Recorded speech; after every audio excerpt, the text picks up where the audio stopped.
Howdy folks, my name's Christian and welcome to Bullish on Farming. Just calling over the main herd this morning. It's October 6th, or is it the 7th? I don't know, one of those two. And we got a fresh pasture move. We've grazed this field a little harder than I have the other fields on this first lap, but we've laid down some carbon too. And I mean, it's not so bad. We got 3 to 5 inches across the board. And these girls are ready to move. They've been eating good and they're ready for their next meal. So this is what they're moving to. Oh, I should say we got a nice little segue in between fields here. Got 2 poly braid wires just hooked up to the gates on each side. And these moms should keep their heads straight. They know what they're coming to. Fresh feed. That's it, Lucy girl. So we're not worried about them going left and right. And they know the drill. They've done this a few times. And take a look at what we got today. That's the sun glistening just right. Woo! Take a look at this herd coming on through. Yeah, these are some happy girls. Here come the calvies. So we're happy with our cattle, folks. Our calves are looking plump, busty, full. Our mums are looking slick, busty, and healthy. They are currently growing a calf inside of them and carrying a calf between 3 to 5 months for the most part. They're doing well. They're eating extremely well every single day. We move them daily on 24-hour paddock rotations or 48-hour paddock rotations. It's Thanksgiving weekend in Canada here. I'm gonna be spending some time with family in the city. So I actually have a 3-day paddock just past a wire about 50 yards in front of me there. So this will be 24 hours, this paddock that I've made, and then you can't see the wire, but the other side of it, which is pretty much the majority of the field left there, will be for 3 to 4 days. And we don't usually wait that long with our cattle in it, but if you have more than enough feed in those paddocks and you're not scared of, burning them out, that's okay every once in a while. You gotta live your life, and those of you who have cattle or livestock know that livestock are always gonna need to eat, and someone's gonna have to be there to move them or feed them. If not that day, the next one or the day after. With mob grazing techniques, at least, I know that some folks turn their cattle out to a pasture and sometimes don't even see them for a month or 2 weeks.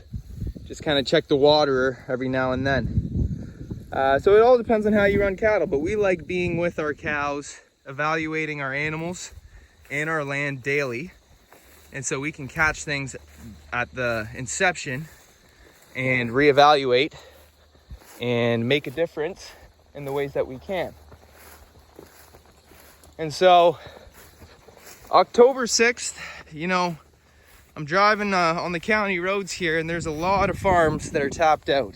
If they have grass, it's about 3 to 4 to 5 inches.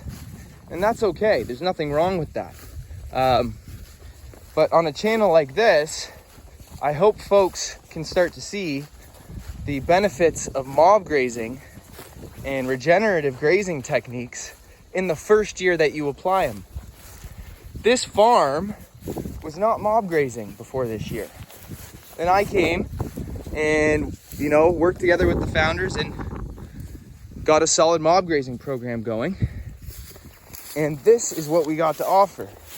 Now that side's very clover dominated, which is okay, because the other 50% of the field here is all pasture mix. And it's up to my elbow, higher in some areas. So we're happy about our feed situation. It's possible in October and even November to offer your cattle this.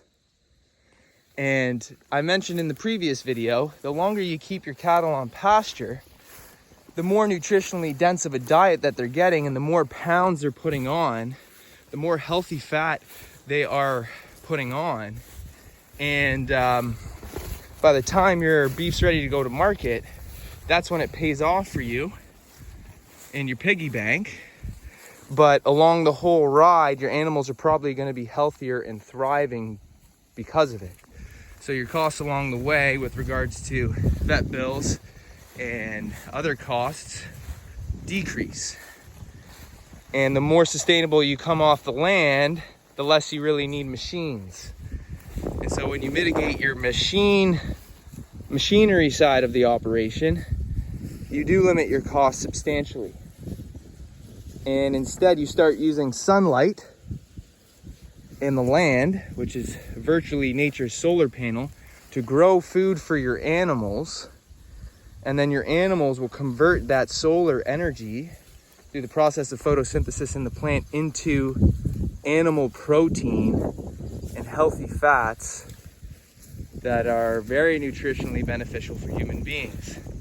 And I know whether or not you eat meat is very political these days, and we're not going to get too much into that. You just got to remember that a lot of information that you hear these days from big tech companies and pharmaceutical corporations who endorse and sponsor these messages, they have a profit interest in mind. And we're not going to go down a dark conspiracy path. That's not really my style, but I am open to all sources of information.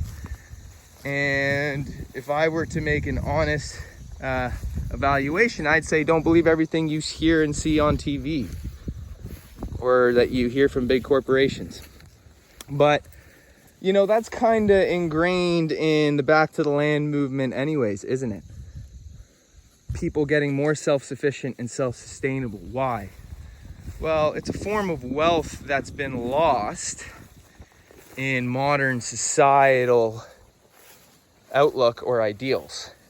If you are providing for your family on the level of basic needs, and you are connected to the earth that you're on through production cycles and nurturing and stewardship, the wealth that that brings to your life and enrichment in ways that you can't even describe is so profound. In a way, it's kind of the most natural thing to do if you don't have a bunch of things distracting you from it. But that's not to say that everyone needs to be out here with the cattle. All I'm saying is that us passionate individuals who farm this way and who have good intentions for the land and the animals, sure, we need to have a self-sustainable business which requires us to make a living and a livelihood. But at the same time, we don't jeopardize the highest good of all, or the well-being of all involved, just for our short-term profit interest. That is an old way, I believe, that is dying out. And you're seeing a lot of turbulence in the socio-economic landscape as it is today. Oh goodness, did we just go on a little bit of a spiel there. But folks, this channel's about farming, okay? I mentioned some of those things. Sometimes it's gonna come through. It's a hobby channel. It's off the cuff.